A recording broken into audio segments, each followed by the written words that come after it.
Welcome to the Sailor Noob podcast, where a superfan and a noob talk about the original Sailor Moon episode by episode. I'm your host, Mikan Hana, joined by my co-host. I'm the co-host and the noob. My name is Caliban, and it's an Usagi Minako jam. Kind of. And we're a couple of magical people ready to moon cosmic power make up this episode. Today we are talking about episode number 129, Supa Henshin Futatabi, Pegasus no Power in Japanese. Super transformation once again, Pegasus's power, the English translation, and the English title, No Ordinary Horsepower. What? Oh, yeah, that's right. Okay. It doesn't make any sense. Nope. Is this English? I forget. I think if it made sense, like Sade's wonderful number one hit, charting hit, No Ordinary Love. That stays in your brain. Sure. Sticks to your mental ribs. Right. Quote me. No ordinary horsepower just falls through it like a protein that can't. It doesn't. Ordinary horsepower. I hear static when you do that, but that's okay. Okay. Because it just doesn't fit into any kind of framework. Unlike the story of Pegasus, who I'm sure that you know. Was written by Bellerophon. I actually did not know that. The Greek hero. Actually, he was Corinthian, if you want to get technical. You want to split hairs? Yeah. Okay. Do you know? And he fought what? I don't know. The Chimera. Okay. Bellerophon fought Chimera. Okay. It's like Mission Impossible 2, I think, isn't it? Where there's a disease called, it's an engineered disease called Chimera, and then the cure is called Bellerophon. And this like, Tom Cruise tried to help out this like Eastern European scientist. And the guy's just like, this is really hitting the accent. And he's like, Bellerophon and Chimera. But anyway, that's his most famous thing. He did some other things. Yeah. As a hero. One of the things that he did at one point was defeat the Amazons. Oh, I see. It took 1.5 seconds. I always take 1.5 seconds. So it's just like a rebooting symbol on my forehead. Do we know how to say curiously looking around in Greek? Because maybe we'll have to in the future do a little... Could do a short leave like that. Cal's mythology... Corner? What starts with an F? Fun time. So Pegasus in Japanese sounds kind of like a fancy like shampoo or something like that. Pegasasu, like Vidal Sassoon, like coming this spring, Pegasasu. You will have long, luxurious, beautiful, gorgeous hair. You think being a horse cosmetician is the word, right? Beautician, cosmetologist. Yeah. That they look at the stars, right? Yeah. You think it's tough to do a regular horse because they got two kinds of hair. Add feathers to that. Now what? Yeah. What? Yeah. That's a lot of product. That is a lot of product. Yeah. You're talking about like a whole line of Pegasus products, you know. Yeah. So, yeah. Vidal Pegasus. Or something like that. And the ad is just a horse like swinging its mane and Shake its your tail. Mane, yeah, yes. Right. Wear your hair in a braid. Go for it. How come their manes aren't feathers? Let's commit to this thing. I think that would... Oh, not horsey enough, ladies? Yes. I think that would be off-putting. Sorry, I was just picturing that, and I was like, that's weird. I don't know why it's weird, but it's like weird. Feathers instead of hair. Yeah, no, I get it. Pin-like feathers. They could still sort of like, move and be shaped like like hair. Like in a comic or an anime where there's a bird woman. It's always a woman. And she's got like feathers instead of hair. Feather hair, like, yeah. Imagine Iman, circa 1996 on the runway. She's probably got feathers on. Well, yeah, okay. Having feathers on and then having feather hair is a completely different thing. You can lead her to water, but you can't make her drink. Okay, all right. That. Wow, all right. Well, maybe you can make the audience drink. With a breakdown. I can drive them to it. Today's episode. This episode drove me to drink. We open back in the Manson family mummenschanz. Creepy and alien faces leering at us. And why not? Right? We've gone to every festival there is. We've exhausted every school plot and side job these girls could have. They've eaten all the foods. Just get straight to the horrifying villains. Mm-hmm. You got to respect that. Yeah. The perfume commercial faces appear again and say, "Did you hear? Lord Tiger's Eye screwed the tiger his last time out. He couldn't capture Pegasus or kill a beautiful dreamer." Mm-hmm. And we get a few other troopers that I think I should actually point out, because who knows, they could be important someday.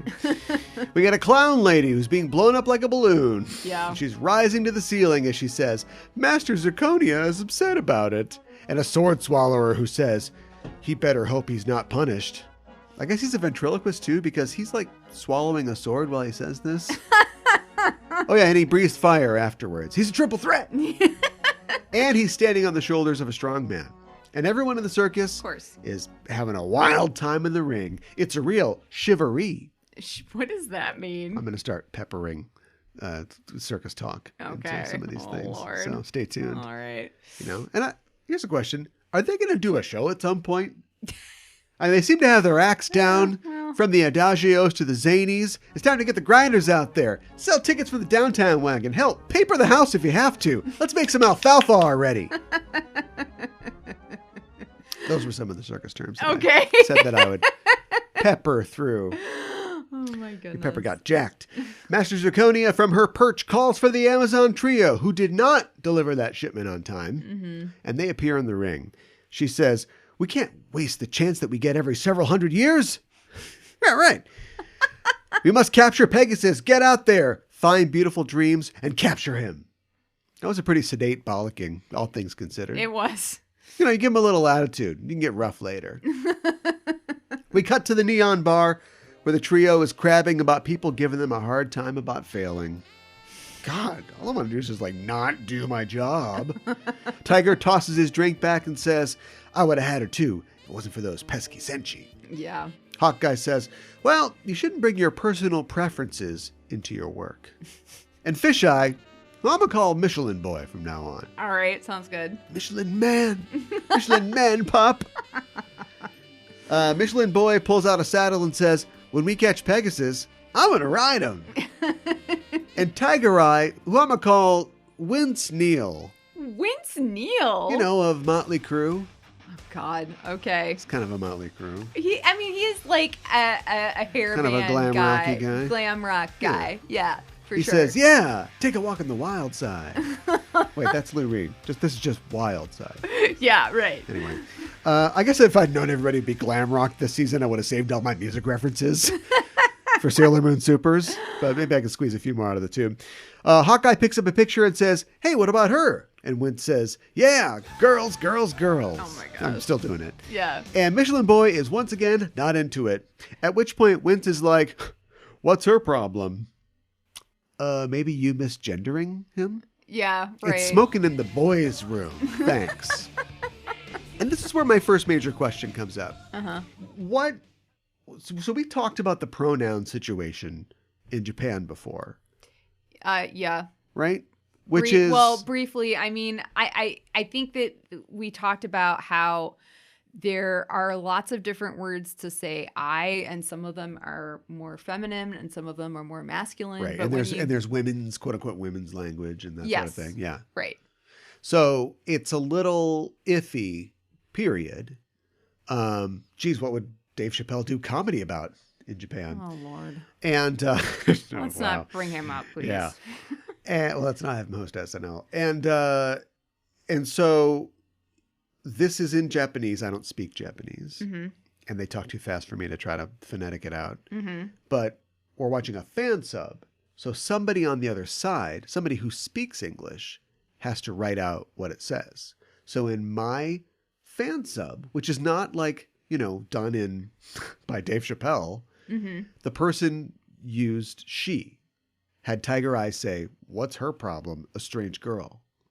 Yeah, I don't know why they did that. But we know mm-hmm. that Fisheye or fish's eye or whatever. It's so this is it's just fish eye. It's for some just reason. fish no eye, apostrophe. but it's tiger's eye and hawk's eye. Yeah. Fish eyes want to be different. Yeah, be different. Right. Exactly. We know that fish eye is a dude. Yes. So I don't know. Just wanted to point that out. One of the pitfalls of foreign language and fan subbing. Right. If it's just a choice with a fan sub or something like that, I'm not sure. I don't think that the fan sub is trying to be like, no, this is a girl. No. But if you're going literally off of what they're saying, they might not be saying very specifically that this is, her, she. Right. Well, I think it gets really muddy because I was reading something earlier today, and in the manga, both, I know, tiger's eye and hawk's eye both say atashi, which is the feminine eye, but in the Japanese anime, all three of the Amazon trio say boku, which is a masculine eye. Oh. So what's word of God? So what's word of kami on this one? Word of kami? What do you mean? Word to kami. Word to kami? Word to kami. What's Naoko's intention? Well, I will tell you this. Uh-oh. Fish eye is a gay man. Okay, all right. So earlier today, here's a peek behind the curtain. Earlier today, when I asked you, because I was thinking about this and I wanted to know how to talk about it on the show, and I said to you, you have special permission to spoil something. Yes. Go ahead and give me something spoilerish for something that could come up, if you can answer this question for me. Yeah. Because I'm debating about if to call him Michelin boy or Michelin girl, and you're like, I don't know what you mean, and then now you're able to tell me. This is a gay guy. But it's complicated. Fans have debated. This is the one time I'm begging you to say in the manga. Okay, well, I don't know. Fans debate over what pronouns should be used. All right. And it's something, I don't know how Naoko feels about it now. I feel like it's something that in the 90s when it was written, it was intended that he was a gay man. And there's other things that happen later that I don't want to get. But I said you could do it. Yeah, I know, but I don't want to say specifically what it is. I got her trained. But as far as I remember, the show never comes out and says, these are Fisheye's preferred pronouns or what have you. And like, I think it would be handled differently today, possibly. And the way I kind of see it is I think that this is just my personal opinion, so people can have their own opinions on it, and you can look into it or interpret it however you want. But I kind of see Fisheye as a non-binary gay man. Well, all right. So do we go with they, them?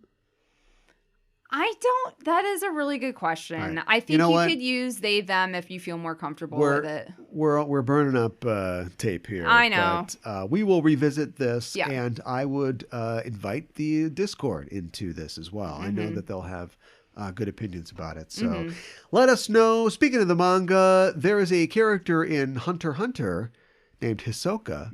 That looks a lot like this character. Really? Hawk's Eye, specifically. Oh, okay. Sort of pale, spiky pink hair, and a clown theme. Interesting. Yeah.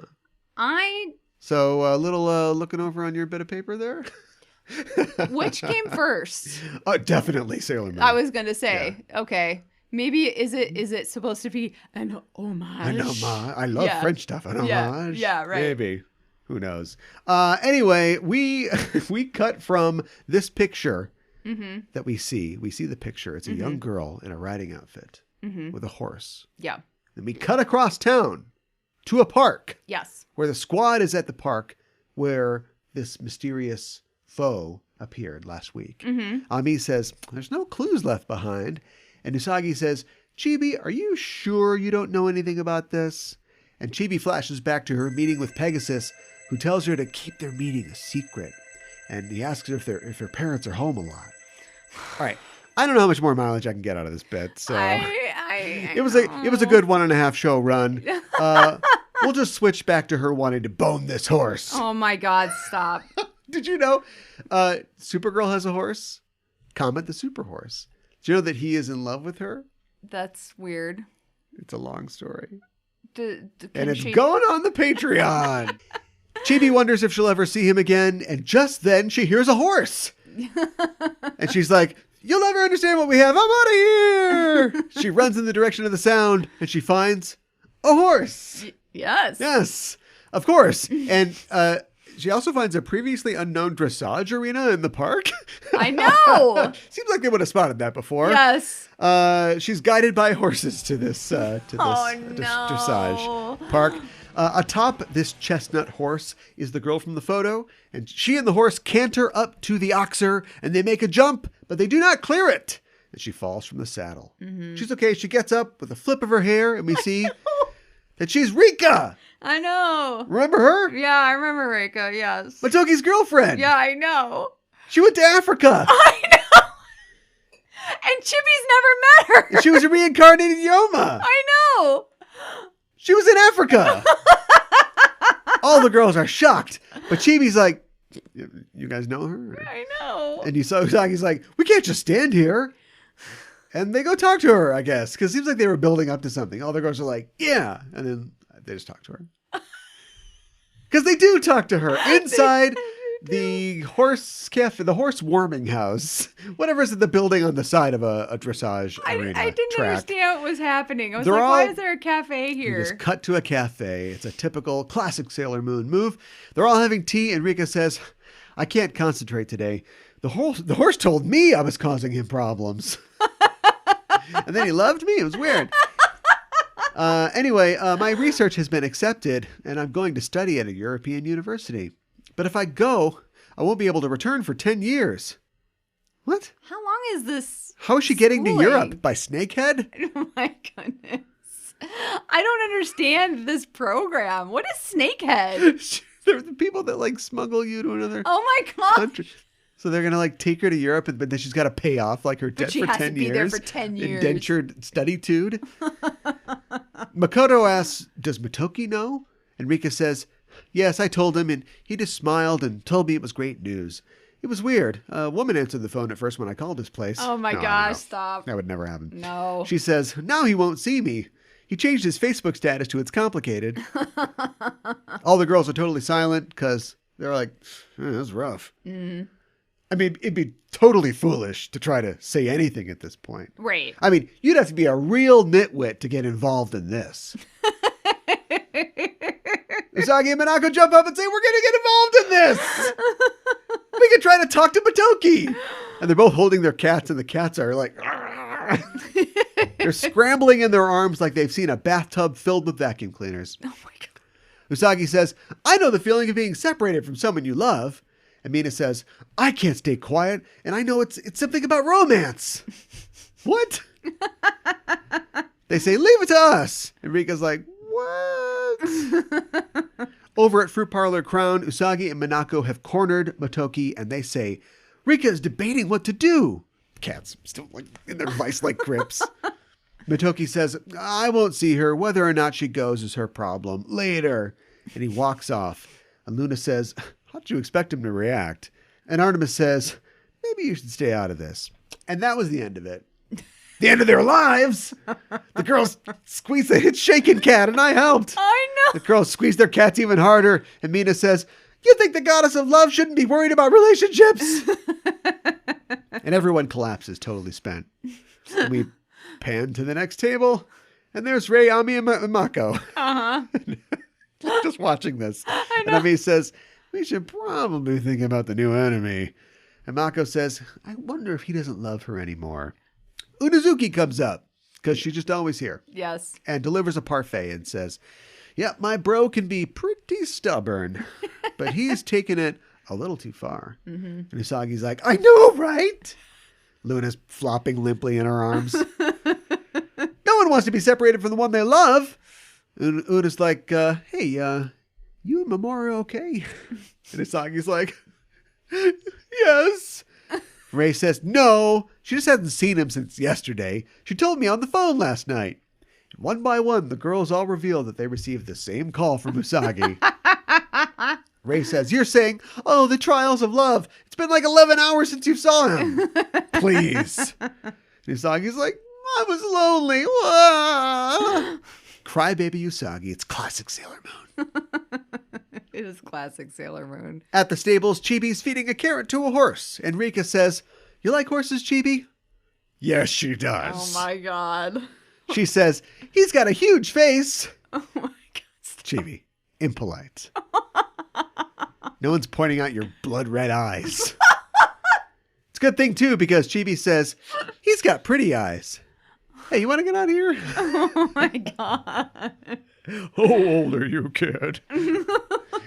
Enrica says, they're the eyes of gods, beautiful and pure. Mm-hmm. Do we have an Equus situation developing here? Oh, my gosh. I don't... Theater majors, look it up. I know. She says, nobody can lie to animals.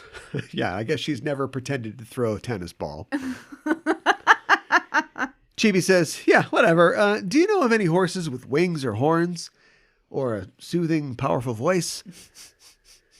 Reika, a scientist, says they'd be creatures from the world of dreams, created by beautiful thoughts. Uh-huh. What? Does she remember becoming a test tube Yoma? Did we ever cover that? Great question. What does she think happened? Yeah, I know. And then having her heart ripped out? Because as a scientist, she could open up a whole new field of science. She knows that happened to her. I think she does. She believes in science still. Mm-hmm. When her heart gem was ripped out of her and thrown into space and whatever else happened in the silver crystal. Yes, exactly. How could you believe in science still? I mean, I think You're that's like a really Scully. great question. Yeah. Scully, you were abducted on an alien ship. Yeah. Twice. I was going to say how many times? And you're like, I don't know, Mulder. It's not logical. It's true. Yeah, come on. But she says, someone like you, Chibi, might be able to meet creatures like that. She's probably just like humoring her here, right? Yeah. She's talking to a kid. So. She's talking down to a kid. Yeah. She says, you look so full of dreams. You're about to burst. And Chibi's like, all right. Hey, look, I'm trying to be creepy here. Knock it off. There's only room for one of us to be creepy. She says, I don't have beautiful dreams. Bunch of sugar cubes fall out of her pocket. But you have a beautiful dream, Reika. And Reika says, my dream makes the people who love me lonely. Anyway, more carrots? Oh my gosh. That night at the Tsukino household, Usagi's on the phone to Monako. And she says, that's why we have to go to Crown tomorrow and talk to Motoki again. We cut to the attic and Chibi, who's looking out of the window, and Luna's there. Chibi says, what's going to happen to Reika and Motoki? And Luna says, 10 years. That's rough. Downstairs, we hear Usagi lament, and I haven't got a call from Mamo-chan. Chibi says, long-distance relationships are tough. Or that's what Teen Vogue said. We cut back to Usagi, who says bye and hangs up. Just then the phone rings, and it's Mamo. Yes. And she's like, where have you been? We cut to Mamo's pad. Actually, I don't think it is his pad, because he says that he's plugging away at his laptop, and he says, I called you a bunch of times to tell you about my university seminar, but the line was busy. And Usagi's like, LOL, whoops. And Mamoru says, have you talked to everyone else about the new enemy? And Usagi's like, yes, we are taking a forward outlook, and we will tend to it. We have been synergizing all day. Yes, for certain. Yes, I do look forward to your return tomorrow. Yes, I have your information. He hangs up and she's like, whew. Oh, Mama-chan. We thankfully cut away back to the attic, and Chibi's still going. She says, no matter how far away I am, I still love my mama and papa. Yeah, if you think that it's bad to be far apart, there's no hope or dreams left. Yeah, that makes sense. Luna's probably like, I remember when you were far away. In the future. Oh my goodness. Back at the dressage arena the next day, Rika's back at it, but she can't clear that jump. Just then she looks up and she sees, cue up, Home Sweet Home by the Crew. she sees a man on a sable stallion, black riding jacket, mustard blouse, pink ascot. M'lady. He says, I thought that Venus was riding a horse and it appeared in front of me. It's a B-. Tooth sparkle. Okay, it's a B. Reika's like, giddy up. Walking into the arena is Chibi and Luna, who's just tagging along because Luna's got to have something that's up. I guess so. Can't just bring the phone to Usagi. No. Little kitty mouth. And she sees Reika and Wince Neil walking together, and she's like, nope. Looks like being near to somebody's all that matters. Her little 6-year-old dream's crushed right there. Your mother and father don't love you anymore. Oh, my God. You are out of their vision. I mean, that birthday thing really messed her up. It did, for sure. Major. We cut to the couple, and Tiger says, you're practicing with such passion. And Reika says, the more I practice, the less I can concentrate. And he says, you have something worrying you in those beautiful eyes. And Rika's like, yeah. And Tiger thinks, girls are suckers for sensitive guys. Oh, my God. Those tapes I sent for were worth every small payment of $9.99. From the bushes, Chibi sees all this, and Luna's like, all right, let's knock this off. It's bad enough with Usagi. Back with the couple, Reika has told him her situation, and he says, as he takes her hand, I want to know, this dream of yours, what kind of dream is it? Will it fit within like an 18 by 24 frame? Mm-hmm. Hey, let me see that dream. I want your dream. Oh, my God. And she's like, I left my pepper spray in my other jodhpurs. And she runs off.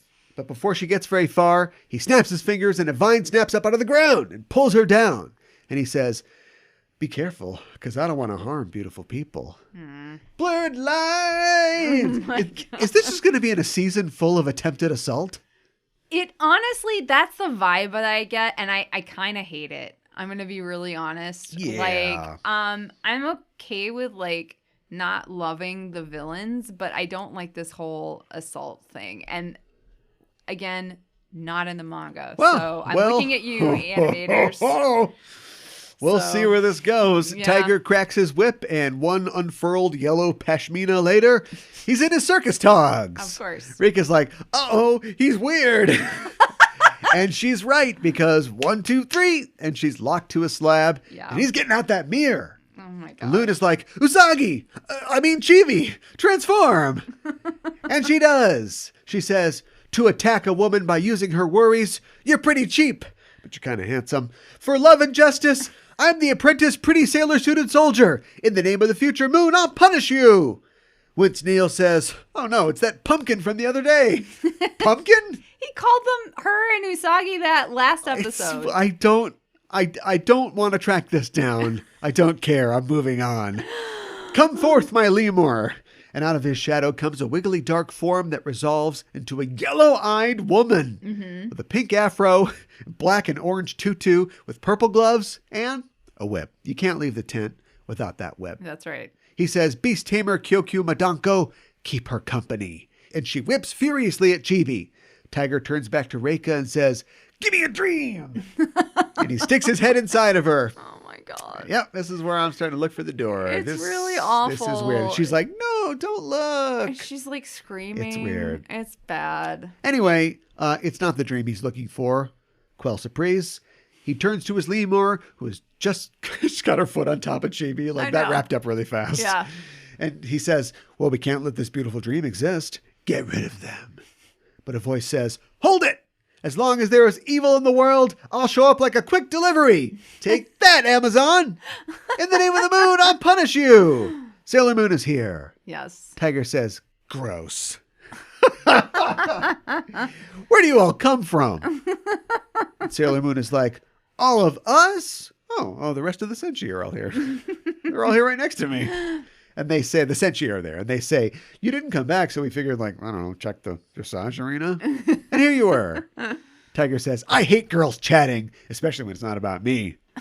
Danko! And Danko says, let's begin with introductions, which apparently is a whip slash for her, which she does. Then she says, you have to greet the customers well. See, she gets it. This show needs an audience. We got to get it up in front of an audience.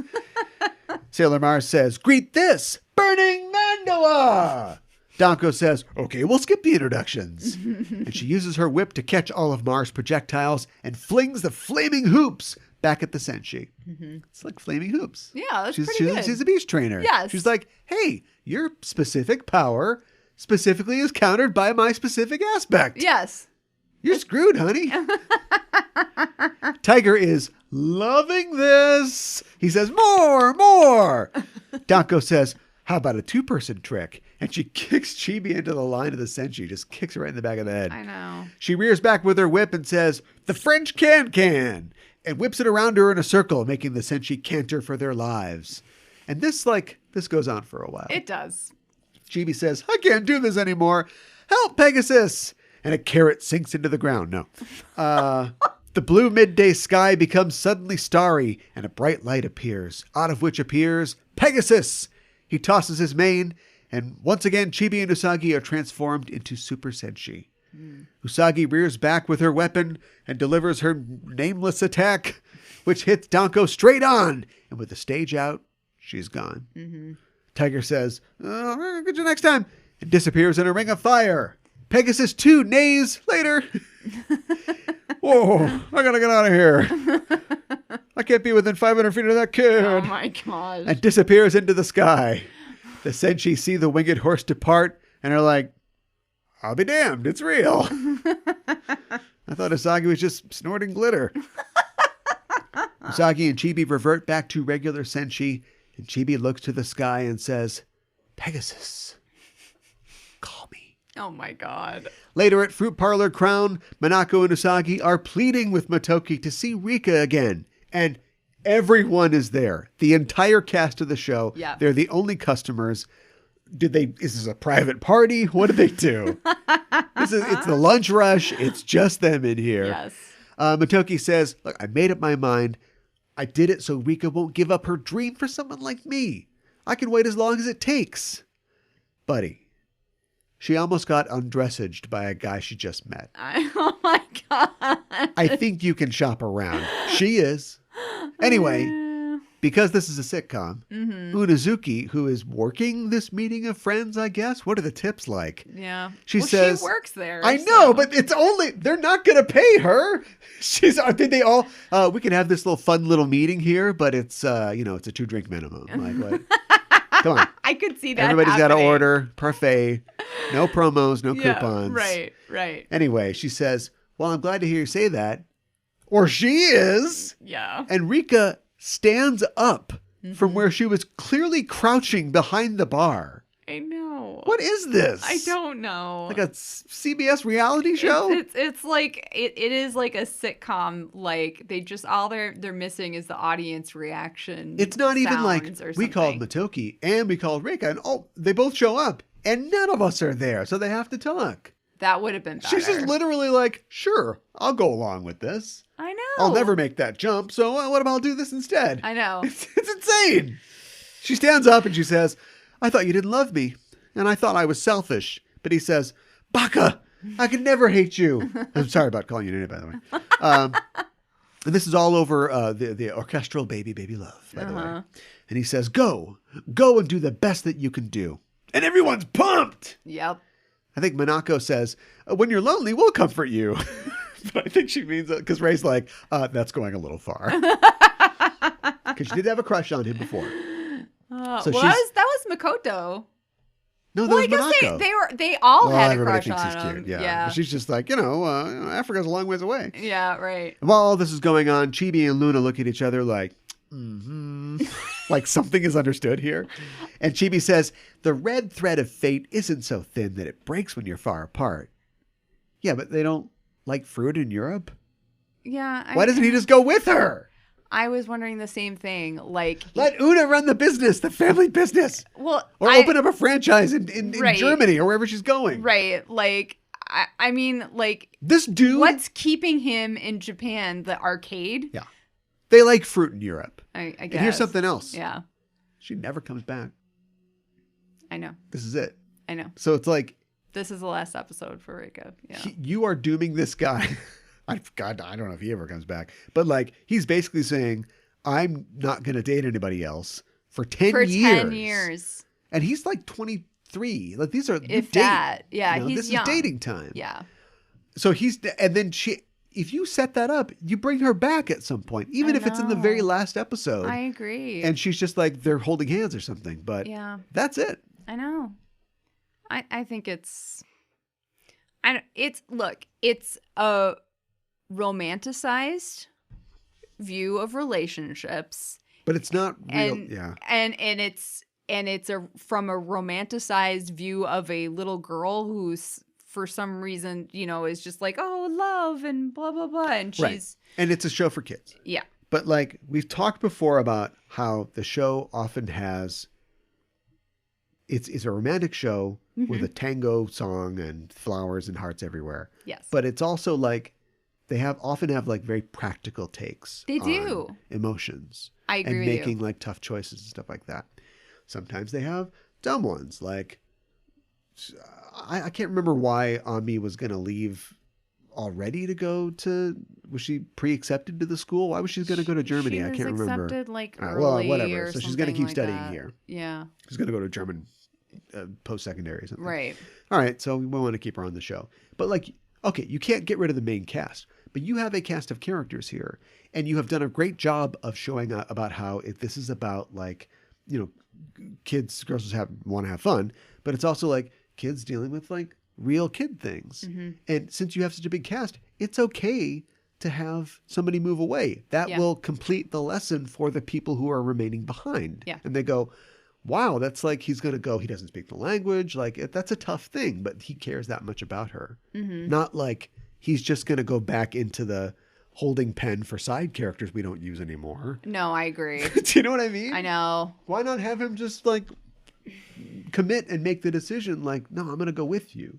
I mean, that's a great question. Because she clearly wants that. Yeah. These two want to be together. Yeah. But there's this, and we've talked too about the Japanese thing of like, oh, I've spent my entire, she's what, 24, 23, 24? Yes, they're around the same age, yeah. In preschool, I was studying to become like this thing. I have to do this. Mm-hmm. But I'm going to try to have both by putting my romantic life on hold for 10 years. I know. It's weird. I find it unsettling that there isn't, I mean, I guess it's not Motoki's or Reika's show, but like... Right, which is why you can kill them off, send them, they can leave. I agree, but like there's no even like conversation about like of the option of him going with her. Like it's just not even entertained.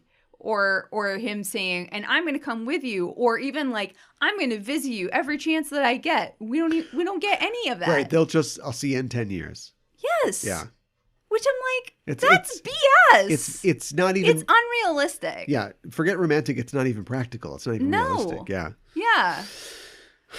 Also, like Chibi is like, well, I'm far away from my parents, and I still love them. Luna is she's just given up on mentoring anybody because all she has to do is go, hey, kid, look, we're talking about like a guy and a girl that like each other. Your parents are going to love you no matter what. a billion miles away. It's not going to matter. But Chibi's like a kid. I like this. I do like that. Because kids do this. They think about things and they don't always ask questions, and they kind of come up with their own ideas about things. And so it's a good thing she came up with a nice affirming idea, but it could have been like the birthday cake thing. Yeah. I got a couple questions. Go for it.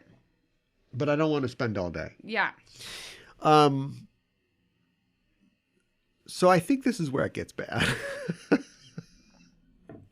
Don't spoil anything.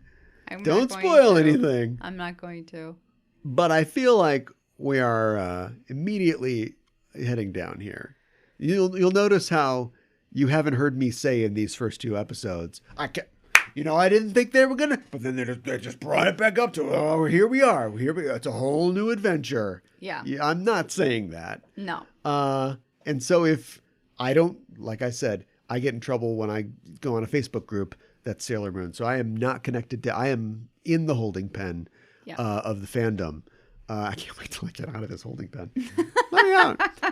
But once I can jump that oxer and get out. They're called oxers, by the way.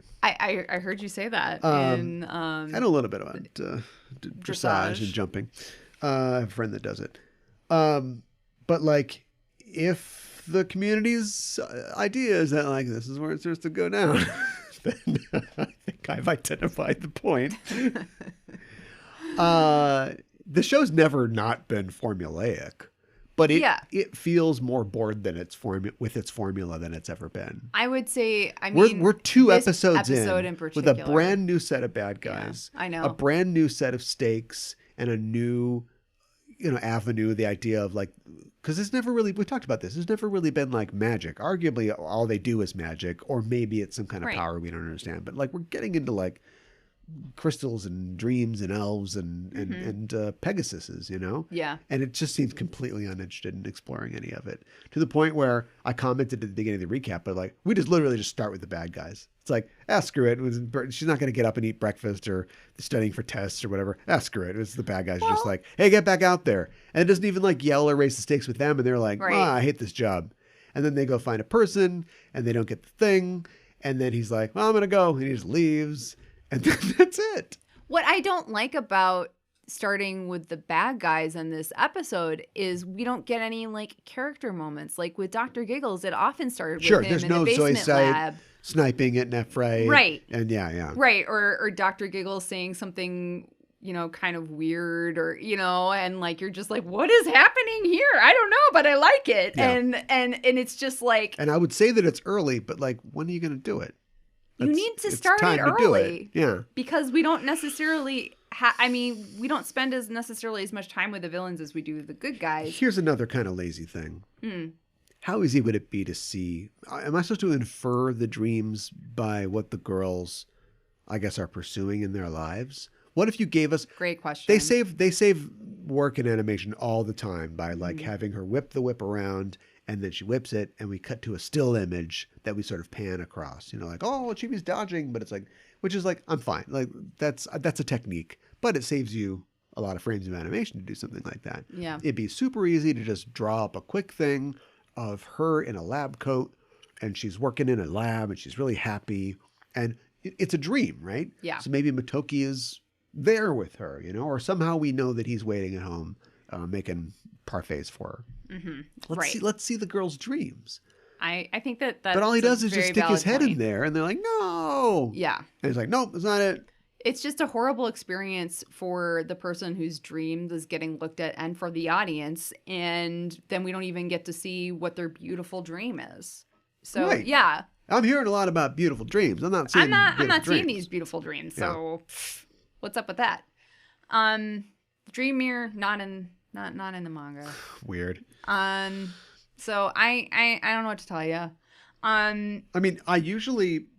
I would credit the anime for being creative. Mm-hmm. Not that the manga's not great, but sometimes the manga is great.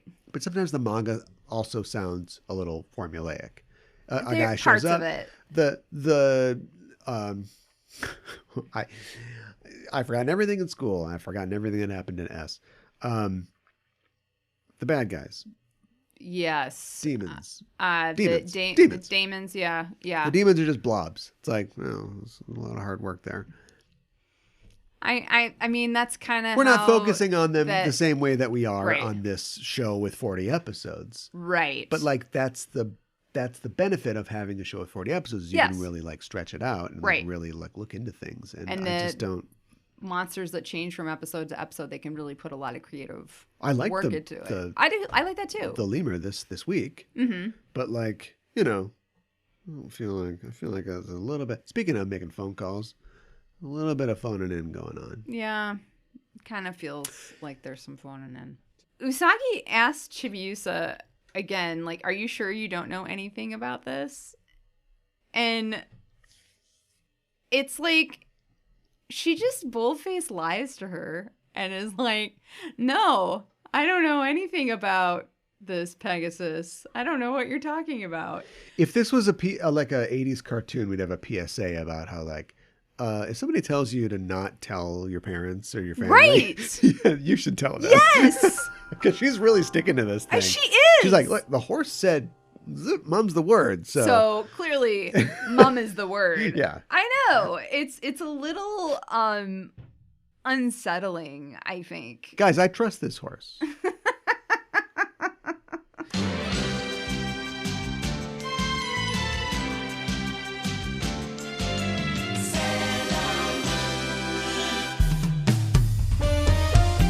Backtracking is back for an all-new season. Hi, I'm Caliban. And I'm Gooey Fame. And we'd like to introduce you to Backtracking, the podcast that explores the real-world inspirations behind your favorite episodes of Star Trek. From historical events to classical literature to blockbuster films, we go where no pod has gone before to seek out the origins of classic Trek tales. Did you know, Gooey, that the TNG episode Too Short a Season was an allegory for the Iran-Contra affair? Yeah, only sweatier. Did you know that the Enterprise episode Regeneration was an homage to the John Carpenter film The Thing? Archer and T'Pol freezing to death over a bottle of whiskey would have been a controversial ending. As a dog lover, Archer would not like The Thing, I'm guessing. Oh my god, movie night is canceled. Join us every other Thursday for a journey back to the beginnings of the Trek universe. Backtracking is available wherever you get your podcasts. No, Porthos!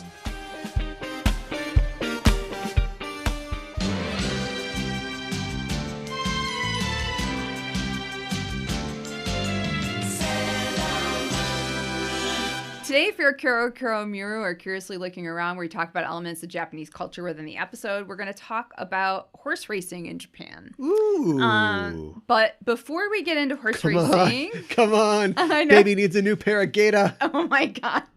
I wanted to talk briefly about how horses are viewed in Japanese culture. And I think that we covered this on one of our PGSN Patreon shows, which if you... How?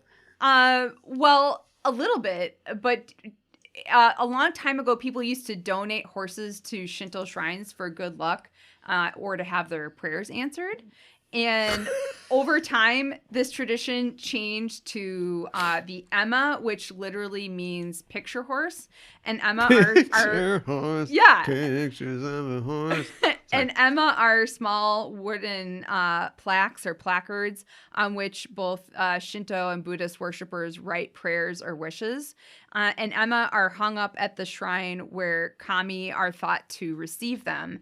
And they often have a picture of a horse on one side, although today there are many other images that you can see on them as well.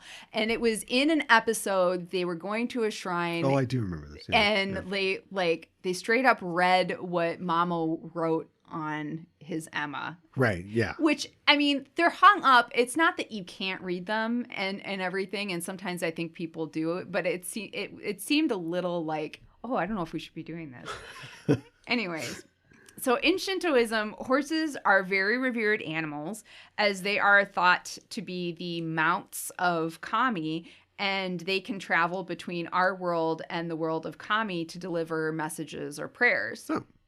Unfortunately, a long time ago, they used to be sacrificed in order to deliver prayers. Oh. But no. Yeah, but today horse figures are sacrificed instead.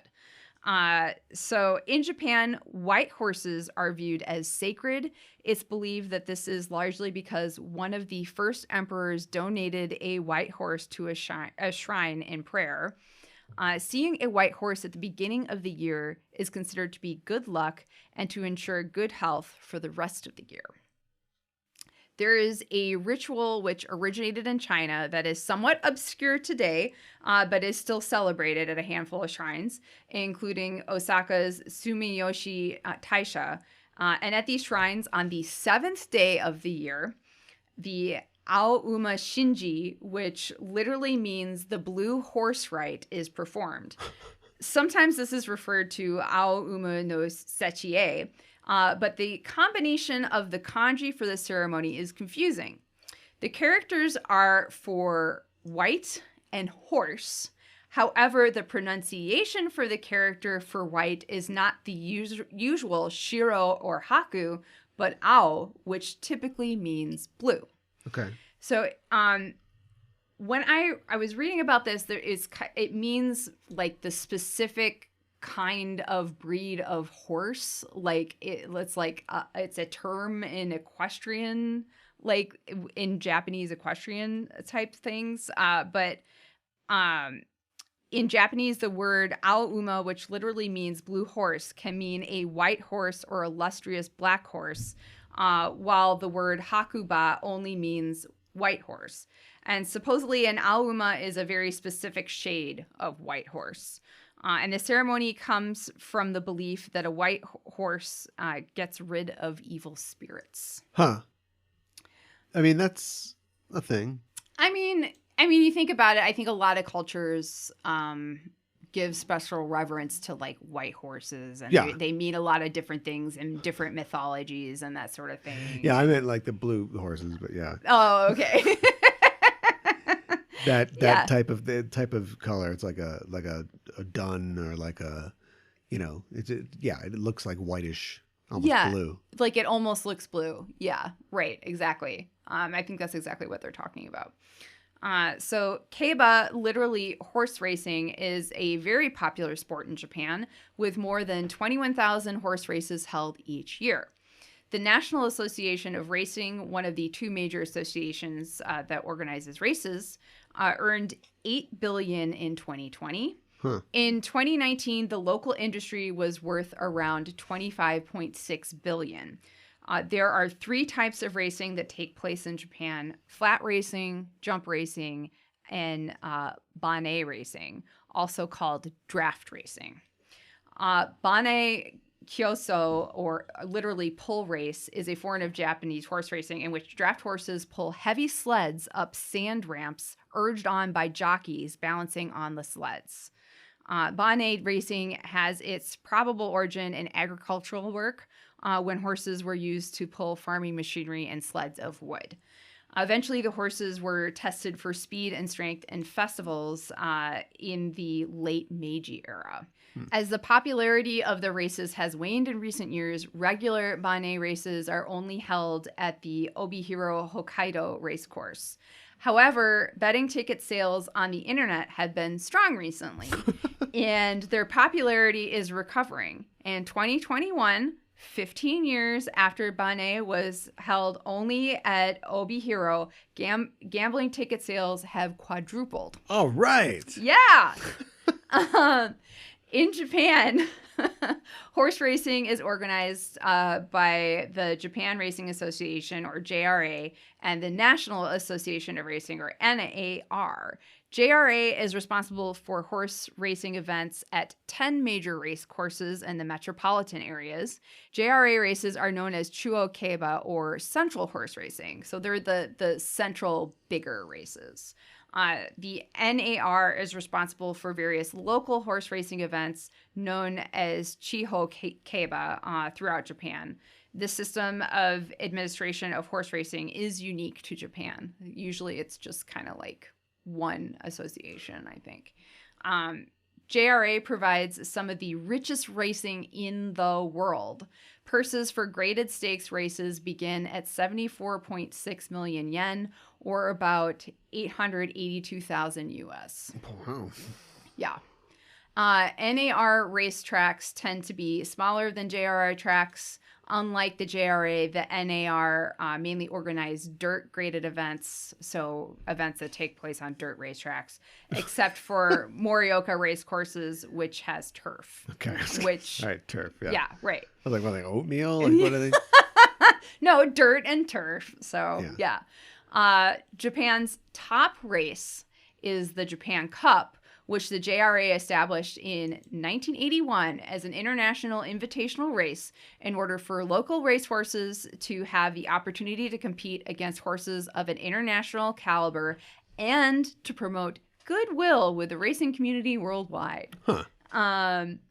The race is a 2,400 meter, or about a mile and a half, turf race that's run every November at Tokyo Racecourse for a purse of 476 million yen, or about 5.6 million US dollars.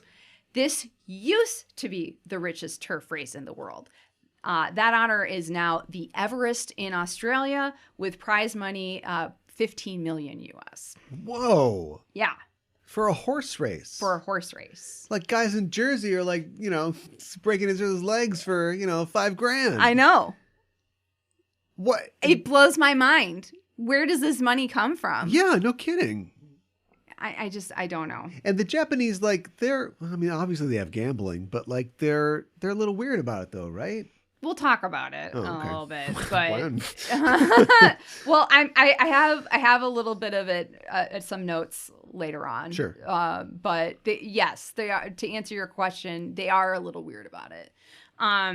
Race courses, or keibajo in Japan, all have one oval dirt course inside and one or two turf courses outside, and some also have jump courses.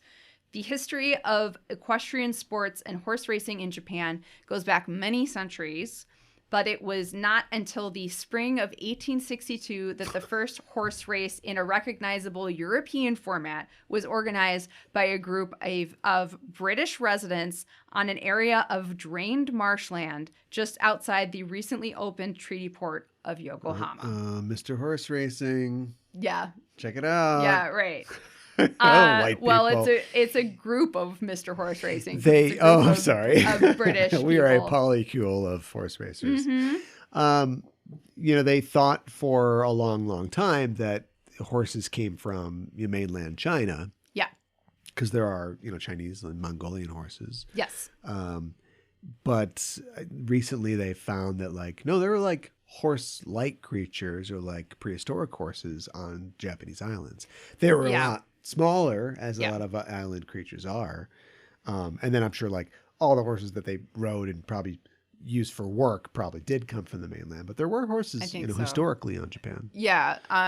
They found some like burial mounds that had like horse remains and stuff like that. And I think it went back further than they had anticipated horses being in Japan or something like that. So yeah. They gotta bury this horse. They lost the race. Well, I mean, like, your companion, I don't know, or maybe they're thinking, I don't know, the kami ride these things, so I gotta take kit you out for the afterlife. Oh wow, you need a sweet ride. That's right. After a series of informal races were held on the location often referred to as the swamp ground. Hey, I'll meet you up at the swamp ground. Yeah, exactly. Wear your galoshes. In 1866, the Nagishi race course was constructed to provide a more permanent site adjacent to the expanding Yamate residential district. So it wasn't exactly on the swamp ground, but it was nearby. Yeah. Initially intended as an entertainment venue for the foreign community, the race course rapidly became popular with Japanese society. Emperor Meiji himself visited the track many times. Oh, yeah, check this out. Yeah. That's pretty cool. Yeah, exactly. The breeding and training of Japanese horses has developed slowly since Haku Chikara became Japan's first horse to compete overseas in 1958. But Japanese horse racing has made continuous steps since Seeking the Pearl, that's the name of a horse, won in France in 1998 and became the first Japanese trained horse to win a G1, I think that's grade 1 race in Europe. In 2019, Japanese horses won an all-time high of 8 G1 races abroad. Earlier this year, Japanese-bred horses won 5 of the 9 races at the Dubai World Cup alone, including 2 G1 turf titles. So that was a big deal. As protection for the Japanese breeding industry, horses which were not bred in Japan, or in a few cases not having a Japanese sire, were in the past usually barred from the many important races, including the Triple Crown. Wow. Yeah. The trend began to change in the early 90s when progeny of imported stallions, particularly Tony Bin from Italy, and Brian's Time and Sunday Silence, both from the U.S., horse names, man. Horse racing names, or racehorse names, had remarkable success in both racing and breeding. This was particularly true of Sunday Silence, who was the leading sire for 10 years, and his progeny would succeed him for another 3 years. So they're like, I don't know, maybe this is something we should check out. Horse names can't be more than 18 characters. I don't know if that's true in Japan. Oh, well, maybe they have a different system in Japan, but yeah. it has to do with... really? They have to fit on a racing form, basically. Okay, that makes sense. It obviously doesn't really matter now, but they have kept the tradition, for the most part. So when you hear whatever, it's like maybe that's true. It's like an online name or a nickname or whatever clever thing you can come up with in 18 that's characters. 18 characters? Yeah. Okay, actually, that might be true in Japan, So I'm going to be Secretariat 1. You should do that. That's all I got. That's for horse racing petty internet jokes. Yeah. That's all there is. That's what we come for. So. Somebody already took Secretariat. Yeah. So I'm Secretariat 1. Underscore Secretariat. Yeah, perfect. That's it. In theory, Japan, like you're saying, is against gambling as it is viewed as going against morality. Sorry, I couldn't hear you over this pachinko machine. Yeah, right.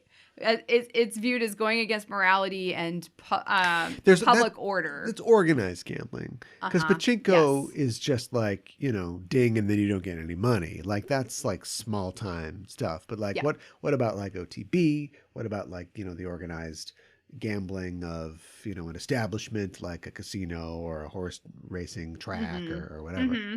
Well, I don't have all the information for you. A lot of guys with tattoos walking around? I don't know about that for sure. I would not be surprised because, I mean, the gangs, mobs, what have you, the Yakuza, I would not be surprised if the Yakuza is tied to horse racing in Japan. Yeah. Would not surprise me in the least. But, so there's a certain type of gambling that gives money to the national or local government they're permitted, and these include government regulated gambling sports, which include horse racing, boat racing, K-Rin bicycle racing, which is a form of motor-paced cycle racing in which track cyclists sprint for victory following a speed-controlled start behind a motorized or non-motorized pacer. It's a Japanese sport. But it became an Olympic sport, like, rather recently. You chase a bunny or something? They have, like, a motorized, like, car that they have to file behind. And then it's like, oh, now we're racing all together. I don't know. Phil, this guy's so full of monster energy. Let's get him out there. I know. Just think about how, like, corrupt, like, horse racing is. I'm just assuming, right? All the time I don't know, before we had real problems, the early internet was full of articles about the crazy lives of like horse jockeys, and like the horses full of cocaine, the jockeys full of cocaine, stuff like that. And how, it could be really profitable for them as well. You're talking about purses that are in like the $15 million range. We don't have that, but like for these jockeys, winning they get a huge part of that. In a lot of cases. And so it just becomes like this huge, like cutthroat, like high stakes kind of world. Yeah, it's where intense. Your horse might fail a piss test. Boy, if a horse fails a piss test. I mean, it's not I guess the you need another bucket. It's not the horse's fault if it has been given drugs, Oh no, the horses are blameless in all of this. Killer's kiss. You're fine. Yeah. Whatever their crazy names are. Oh my gosh, I know. Assault and battery. Don't worry. Oh, I hope there's no horse named that. But I also want to say that motor racing, along with public lottery system, are also included in that. They're permitted. So, I do have one more fun story. Sure. In November 2021, a racehorse in Japan that garnered its first win has earned the affection of fans and celebrities for her name, which is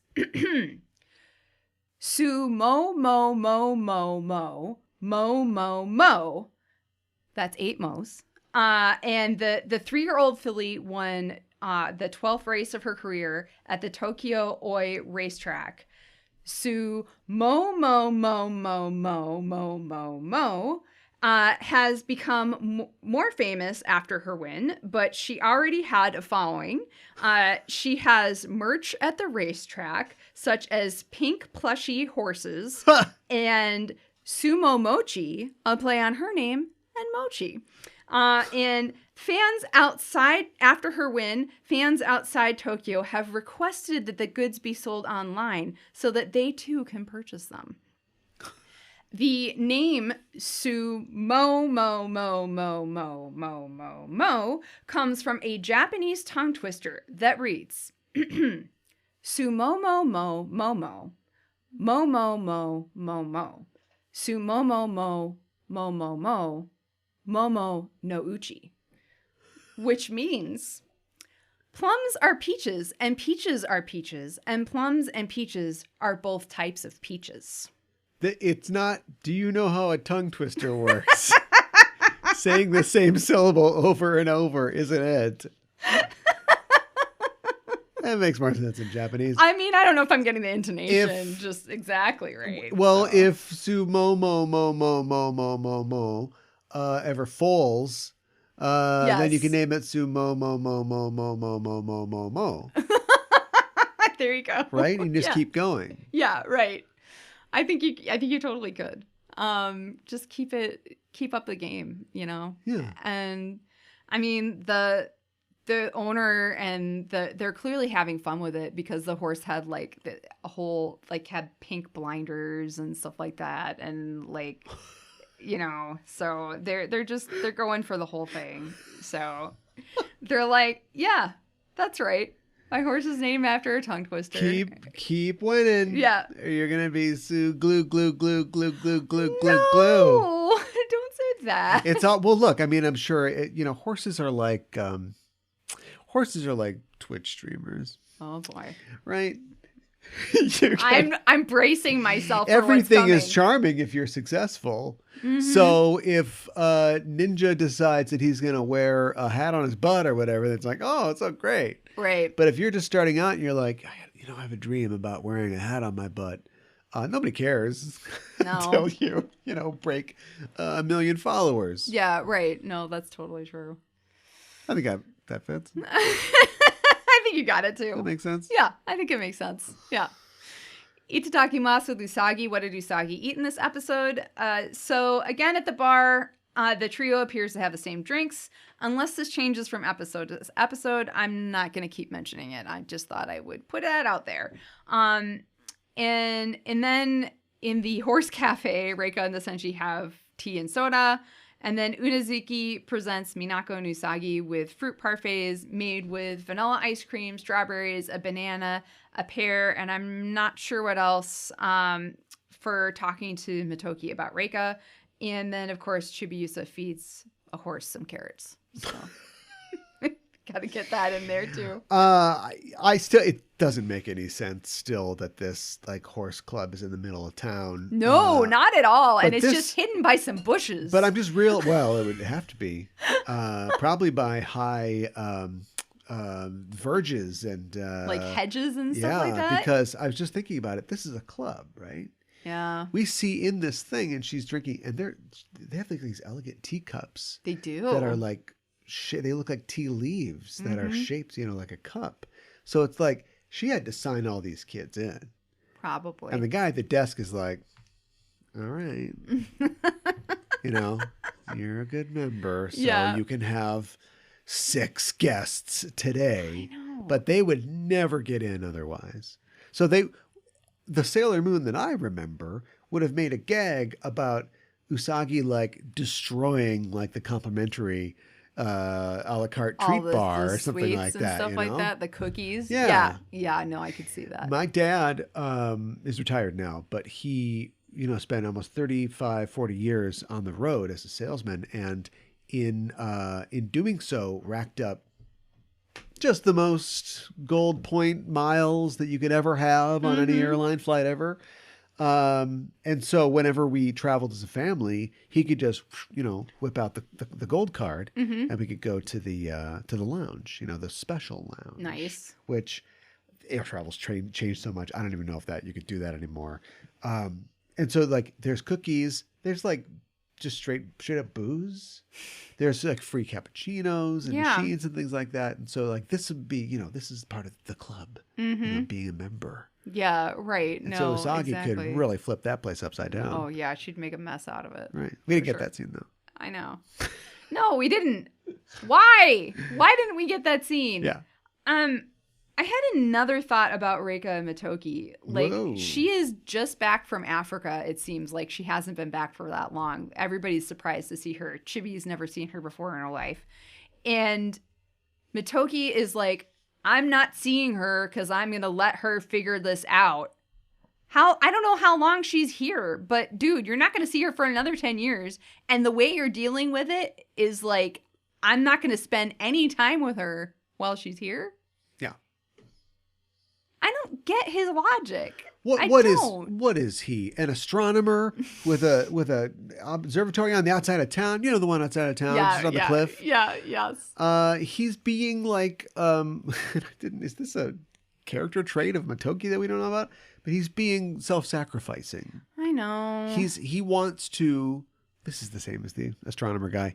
He doesn't want. She has a destiny and a future, and he doesn't want her to falter in that because, you know. He doesn't want to get in the she way. She wants him to lay his crown on her sweet head. Am I using that right? You know what I mean? Get messed up in relationships. So he's like, I'm going to starve her out, so she has no choice but to do this.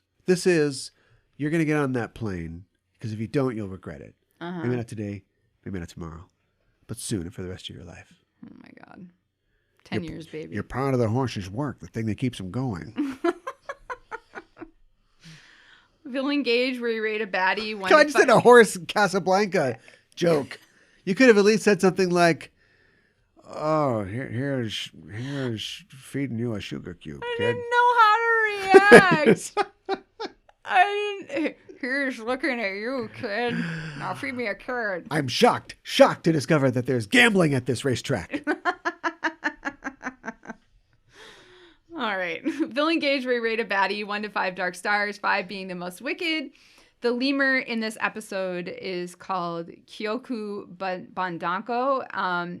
Her name is a reference to kyoku badan, which is the Japanese term for circus troupe. Oh. Yeah. Oh. Yeah. Okay. There's really not much more to it than that, but... When do we put it on the list? Japanese circuses? Japanese circuses? No. Well, we can do that, but like Japanese clowns. I bet Japanese clowns are so weird. We have to talk about it. There'll be a clown. I don't want to There will talk about definitely be a clown monster coming up. I have never been more terrified to research something in all my life. So weird. All right, save it. I don't like Save clowns. Anyways. So her design, she has a red afro and 5 pigtails that surround her head. Little afro puffs, yeah. Yeah. And she has yellow eyes, purple eyeshadow, red lipstick, and the sides of her face are painted blue. And her skin is white, and she has pointy ears. And she has a black bikini top that is made up of 3 diamonds in the front, and at the end of each dangle an orange bead, and she has a black and orange tutu. And she wears purple gloves that go past her elbows, orange high heels that have crisscross straps in the front, and a black choker with an orange diamond charm, and black tights that almost reach her tutu and have a crisscross pattern on them. And she also carries a whip. I actually don't know what the tights are called, but they don't go over her feet and they don't go over her waist. Like they end before her tutu. So they're almost like knee highs, except they're like her entire leg and they don't go over her foot. So I don't know what they're called exactly, but pants. Except they don't attach at the top. Anyways. Wait, where do they? They go. So her tutu's like, it stops right before her tutu. Like you see the end of it. Footless tights. They're weird. They're kind of weird. They're just knee highs. I guess. But they don't have any. But they go past the knee. Yeah. Okay. They're tights for foot weirdos. No, I don't know. Well, I don't like tights on my feet. That's why I wear these. So, look, I want to be sexy, but it's cold, and I want to have wool socks on. That's fair. I'm going trick-or-treating. Now we're up to our rating. I'm not necessarily a huge fan of the overall design. I think it's okay. She definitely looks like she's part of a circus, but I think it's kind of simplistic. I like how she says, "Hey, greet your guests properly," as if the senshi aren't giving her enough respect. I think that she's talking about, she's putting on a show. This is the etiquette of a show. So that's you true. say, come one, come all, roll up, roll up. The show's about to begin. But then they're like, "We'll burn you to death." And she's like, "All right, we're going to skip that part. Let's get right to the act." Okay. She can deal with a hostile audience. All right. I see what your point is. That makes sense to me. I like her move that she calls Ring of Fire, which just throws Rei's power back at the senshi with her whip. I think that's pretty cool. I like when she uses her whip to make the senshi entertain Tiger's Eye and tells them to do a standard French can, even though it does go on for a while. But I'm like, there are some parts of her I really like, and then there are other parts I'm not really crazy about. So I'm going to give her 3 out of 5 dark stars. 3 out of 5. That's not too bad. You're like, I don't know about this one. 3 out of 5. I'm going to give her 4. Okay. There's a lot going on. Yeah. And the colors are all over the map. The colors, that was one thing that really threw me. But this is probably the first season you have an excuse for that. That is also true. Because they are circus people. Yeah. And so I thought that the elements, like, Mehmet would look at this person and go, "Where'd you get that? Not bad." But this lady has an excuse to wear that. She's in a circus. I did think about the Death Busters. Yeah, right. So she's striking. The yellow eyes are, I don't know why they don't do that more often. Very weird. Mm-hmm. But it worked for me. She's powerful. Again, this isn't one of those where the Yoma shows up like in the first 5 minutes and then just hangs out and does stuff for the entire episode. Didn't have a lot of time with her, but I enjoyed the time that we had. She had personality. She's married to her gimmick. I think that it really works. She's in early because if they're doing this in 20 episodes and it's still a circus thing, and come on, maybe I'll be sick of it. But it all paid off. Yeah. Big pink fro's kind of weird. Yeah. And I like a deep purple gloves too. Those gloves really stood out. So I'm gonna give it to her. Okay, sounds good. I think it works. 4 stars. 4 dark stars. There we go. Take a bow, or our rating how our villains left the stage of life. Is that too much? Is that too much? That's perfect. Kyoku Bandanko freezes in place and screams, "Stage out!" And there's some variance in her voice, so I will give her 3 out of 5. I didn't think it was like very unique, but I'll give her a 3. I also didn't think it was unique, and that's why it's getting a 2. I almost gave it a 2. I didn't see, too late. I just didn't see any real difference from the last one. Maybe even a little less than the last one. I think we got less. Yeah. 2. All right. So here, it's time for our rating. The first time Reika falls off her horse, she gets up and does a literal hair flip, and it's so ridiculous. I love it. I didn't get that Reika was like supposed to be some great beauty. Like everybody on the show is cute, you know what I mean? But like, but they treated. I didn't even get it.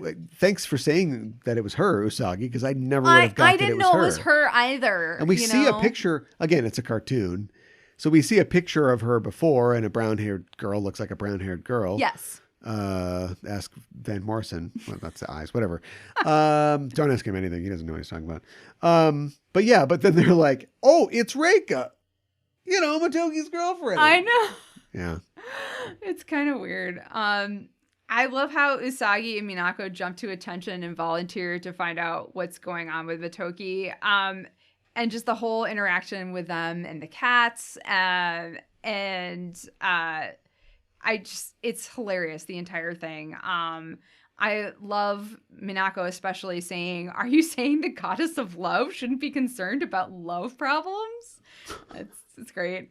I love the scene in the cafe too, which is just kind of a continuation of that with Usagi and the whole drama with Mamo and everything, and the girls. It's great. I love that Mamo tried to call Usagi many times to tell her he had to attend a seminar, but the phone line was busy, so he couldn't get through. I like how disappointed Luna sounds when she tells Chibi that she's just like Usagi when it comes to matters of the heart. For others, she just has to know what's going on. Yeah. That was great. Spent a lot of time in bushes. Yeah. And so this is my caveat. I like Reika and Motoki, but I don't know if their romance is necessarily a romance for the ages. And I find it a little hard to swallow that their relationship is going to go the distance of 10 years. I give it a year. Yeah, right. Exactly. So I'm going to give this episode 2 out of 5 roses. There were some fun parts, but the things that you say before you give a number, that never makes any sense. No, you're like, there's some good parts here, some other stuff. Quick caveat: 2. I'm giving it a 2, and it's lucky to get a 2. Yeah. I didn't want the first one to be, the second episode of a whole new season.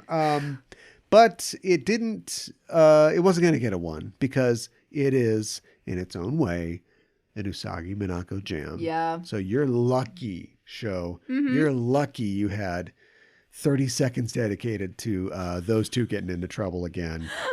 That saved you from the ignominy, the ig-one-miny of being one of the 1-star episodes. But yeah, I give it a 2. I feel like I've said everything that I didn't like about the episode already earlier. But just to recap, I feel like the show is getting a little bored with itself. I hope that we can find some new thing. In a couple, no, she already got her new powers and everything. I don't know. In a couple episodes, people will start getting new powers, so they'll flip something. They have to. Mm-hmm. I can't believe that they're going to let this continue. But so far, not great. I'm going to have to put up with a lot more weird, violating mirror attacks. Not a fan, honestly. And, wake me when we get to the fisheye gender reveal party. But I give it 2.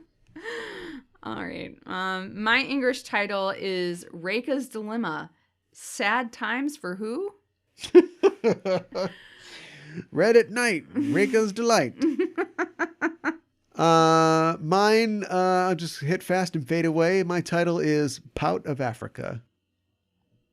Oh my gosh. 1.5 seconds again. And yeah, that's exactly how long it took. Yeah. Wow. Next episode, we are talking about episode number 130. Mamore haha no yume, daburu moon no shin hisatsu waza in Japanese. Protect Mom's Dream, Double Moon's New Attack, the English translation, and the English title, Sweet Dreams. I just said somebody will get some new powers and we'll do something else. Yep. All right. I still got it. It's not a magic trick. It's familiarity. Yeah. All right. I know TV shows. Well, I know TV shows, but I talk a lot of Horsaki, but I'm paying attention. I'm watching this show. I'm taking this seriously. I'm baby stepping. I'm doing the work. Yes. And so, okay. All right. Good. Can't come too soon. Let's try to shake it up a little bit. And Mom, who's Mom? I don't know. Guess we'll find out. All right. Yeah. Looking forward to it. I'm looking forward to seeing you online on our Discord.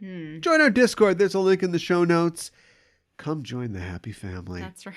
Talking about horse hockey and God knows what. Tell us. Here's your conversation starter. We've got a Star Wars spoiler channel.